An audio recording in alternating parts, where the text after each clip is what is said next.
Hello, everybody. Thank you for joining us on this action-packed day to talk about housing, which a little improbably maybe has become one of the paramount issues in Sacramento. I've watched it happen over the last few years. If you look at the polls, voters will consistently say that their number one issue is the cost of living, and housing is usually number two.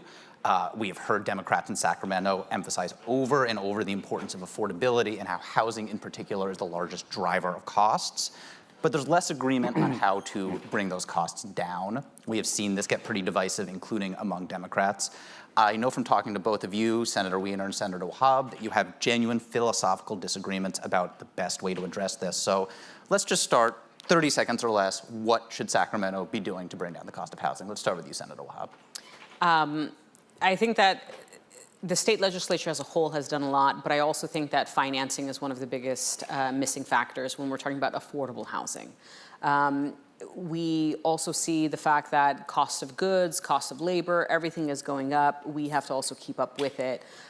This year, in fact, with housing and homelessness, there was the first original attempt of putting zero for HAP funding. We brought that back up to $500 million. We put in more money for down payment assistance, increased the renter's tax credit, and much more, but we need to do more than just that. Senator Wiener? Yep, thanks for having me. So I think there are a few things that we need to do. We need to, first of all, we have a profound housing shortage in California that developed over half a century as California made it progressively harder and harder to build homes by downzoning, banning apartment buildings, making every project a political mosh pit fight. And so we need to make sure we're zoning for enough housing and making it really easy and fast to actually get the permits. And we lower costs that way. We need to be investing more in subsidized housing, including social housing. It's an all of the above approach. We need to encourage new technologies in construction.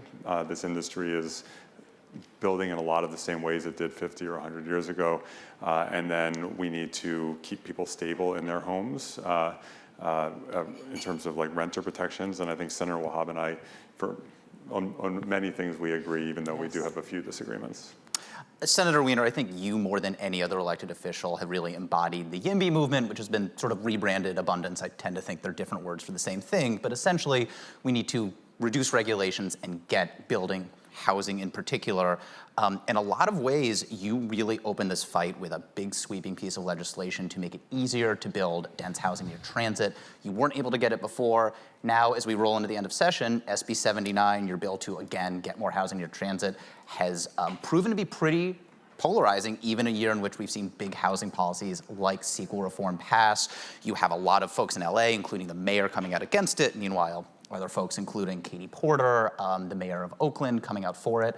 Why is this particular issue still so controversial, even as you've made a lot of progress on other stuff? Yeah, I mean, you know, the thesis, so to speak, of this bill is that we spend a lot of time talking about where we don't want to build housing, like in a high-severity wildfire zone. Some people don't want to build in the coastal zone. It's always like, don't build here, don't build here, don't build here, don't build here. Don't build in residential neighborhoods, but don't build in commercial corridors because you might displace small businesses. So it's a constant, like, no, no, no. And so my take is, let's talk about where we do want to focus new housing. And one of the places where we certainly should be focusing new housing is close to the highest quality public transportation, rail, subways, rapid bus lines. That is a good place to build housing.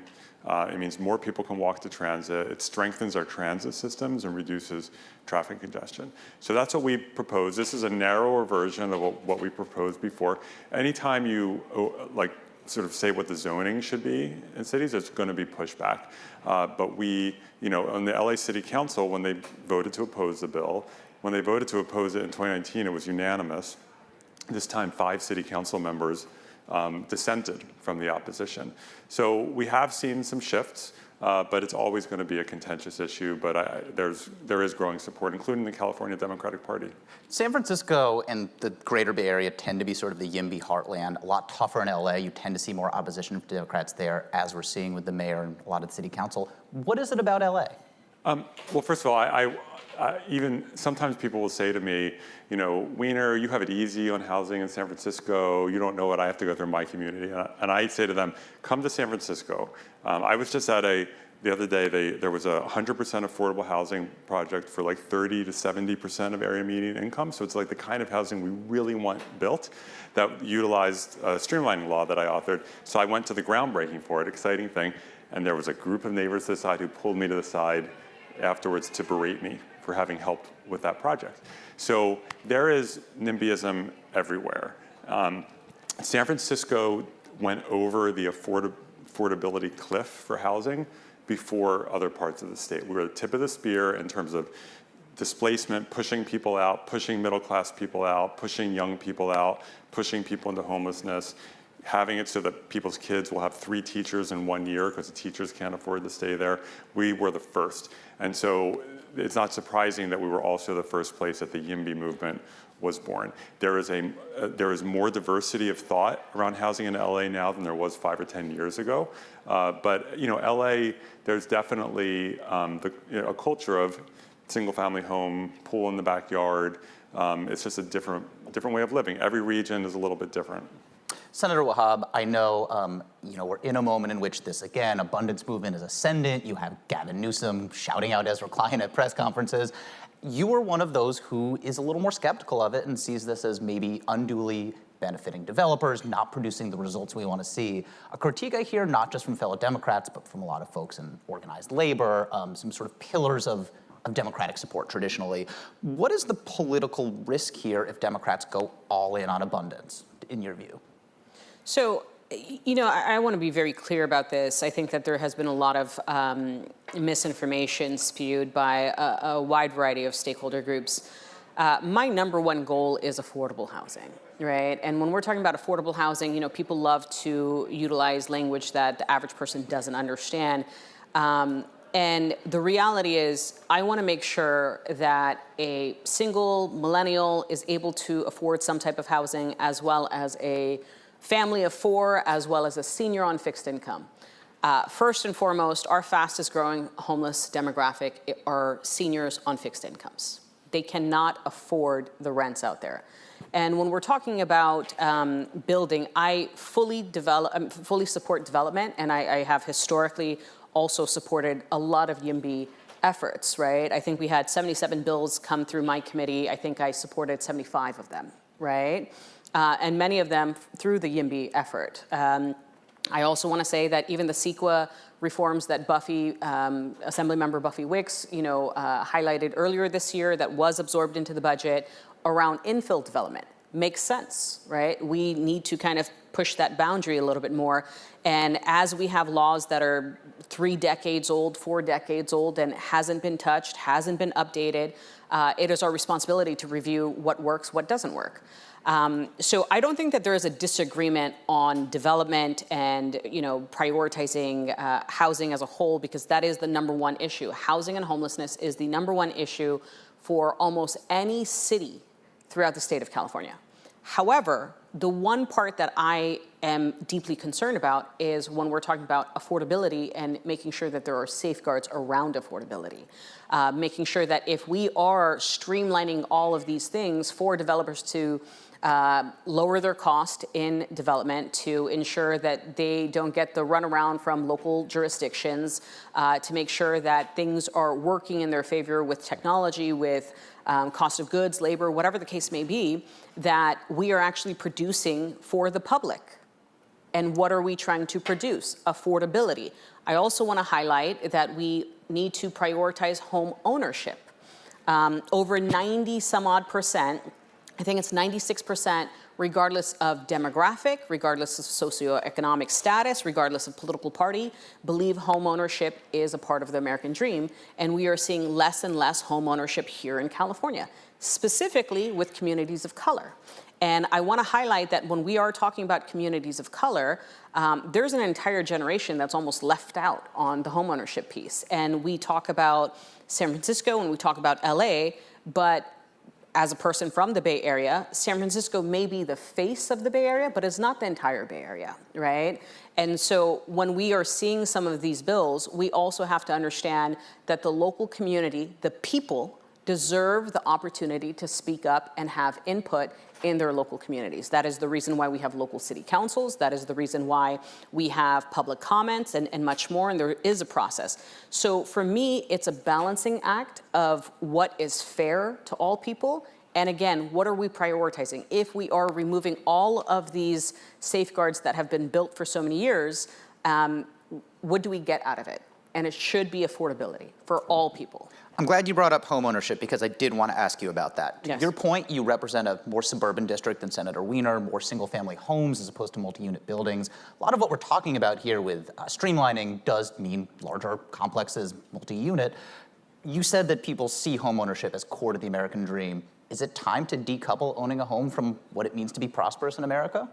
No, because of the fact that the property that, the property owner still is able to be creating generational wealth, whereas the renter, it's not deed restricted, it's not considered affordable. We have very limited renter protections in so many ways. So for example, one of the efforts that we had this year, myself and our effort, was junk fees. Renters across the board, including seniors who are on fixed incomes, are getting charged a pet fee, a parking fee, a pool fee, a gym fee, a you name it fee, and that starts to add up. And that adding up literally is several $100s more than their actual rent. And what's funny is just recently, I just did a screenshot this morning. It says, when you go and look at an apartment, it says prices shown is base rent, does not include non-optional fees and utilities, right? So people are completely signing these contracts saying, hey, I'm gonna pay $2,000 for a unit, and then they get hit with $500 more in fees that they didn't sign up for. They're never gonna use the gym, they're never gonna potentially swim, they're not gonna do all of these things, and they still have to pay it. And how is that fair and just to the average renter who literally has to find a new unit every single year, causing disruption in their family and community by taking their kid out to find a cheaper unit for their kid to go to a school somewhere that's cheaper for them as a family? That is not fair, and that is what I'm trying to protect against. Senator Wiener, same question to you. Should homeownership be the goal? Should it be synonymous with prosperity, or do we need to? I think homeownership should be one of the options that people have. And there are, sometimes we get into these, there's a lot of either ors in this debate. It's either local control or around housing or state control. Whereas I'm like, no, it's a combination of the two. And we were way extreme in local control. We've now rebalanced it to be in the middle. Or it's regulations over the top or no regulations. You're deregulating. I'm like, no. There's plenty of regulations, but we need to have the smart regulations at the right level and not over-regulate. And it's either home ownership or renting. The answer is it's both. Some people don't want to own a home, or it just doesn't make sense for them for a variety of reasons. And we should have rental opportunities and make sure they're not getting screwed. And I commend my colleague for pursuing the junk fee bill. I know it was a tough bill. But we also need to have opportunities for people to buy. But buying a home also does not have to mean a detached single-family home with a yard. Agreed. It can mean a duplex, a triplex, a condo. I own my very small condo, which is perfect for me. I'm glad I don't have to deal with all of the trials and tribulations of owning like a big home with a yard. But other people, they really want a home with a yard. Great. Sometimes people in the work that we've done around unbanning multi-unit, because California methodically banned multi-unit construction in the vast majority of the state, so we're trying to unban it. They say, you hate single-family homes. I'm like, no, I grew up in a single-family home. They're great. We should have both. And the most famous single-family homes, ownership homes in the world, the Painted Ladies on Alamo Square in San Francisco, if you look right next to them, there's like an 8-story beautiful apartment building, which is all rental. And they all cohabitate and coexist in perfect harmony. And so we can have all of it.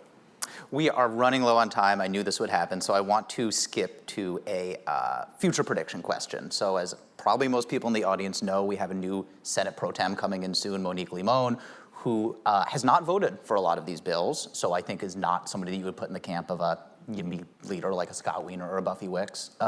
Come next year, she's going to be the one controlling committee assignments, dictating the flow of legislation. What does the Limon administration mean for housing? Senator Wahab, let's start with you because Senator Wiener was talking last. Okay. I think that the incoming Senate pro tem is a person that is fair and balanced. And I think that they have consistently shown that on tough topics that they will hear input from all stakeholders and give it a fair shake. And I think that both Senator Wiener and I work well with Senator Limon, and we're looking forward to seeing what the new year holds. Senator Wiener? You know, Senator Limon and I came into the legislature together. She was elected to the Assembly, and I was elected to the Senate in 2016. And we, even when we were in different houses, and she was on the Assembly Housing Committee for a number of years. And she does support some bills. So she was not like across the board. And having worked with her now for almost 9 years, she's one of the most thoughtful public servants I know. I'm not just saying that because she's going to be pro tem. She is. I just met with her yesterday about like 4 different issues, and she is incredibly thoughtful. And I agree with my colleagues. She is incredibly fair. And I think when you become pro tem, this is what I've never had an interest in being pro tem. You know, we all play different roles. When you're pro tem, you have to, help govern a very diverse caucus, and I know she takes that very, very seriously. And so I'm optimistic, and we have a great pro tem now. Senator McGuire has done a tremendous job, and I'm very optimistic about Senator Limon. Okay, we only have 1 minute and 30 seconds, so I want to ask you both about redistricting and what you're going to run for once we get these new lines.